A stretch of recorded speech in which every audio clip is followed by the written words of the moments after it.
So I just agreed to return to work 6 months early. So I could have had the whole 12 months, but I decided to come back 6 months early because that big role I'd been working towards for all those years. It was the dream job. It's something I visualized. It's what I built towards way before children, and so it was like, this is my time.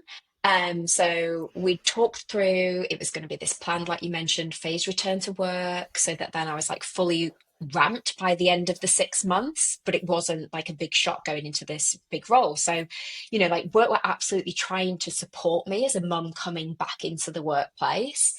But on day two, the yeah, business restructured, which no one was aware was going to happen. One of the amazing things about Salesforce is that it just changes as and adapts and moves extremely quickly as it needs to.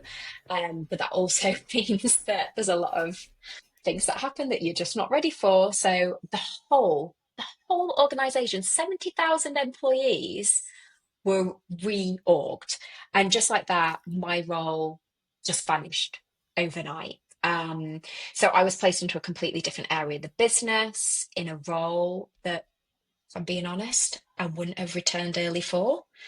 And I was just hit with this huge tidal wave of emotions. Like you mentioned there, the guilt was huge, right? I remember thinking, I've left my baby early for this. And alongside that guilt, right, came real resentment. Like I felt like I'd made a massive sacrifice. I can feel myself like inside now bubbling, just thinking about it, that I've made this massive sacrifice coming up back, and the payoff had just disappeared, but here's the thing. I'd come back to work not just for a job title, right? I come back to work because it's a core part of who I am. Like, I freaking love what I do.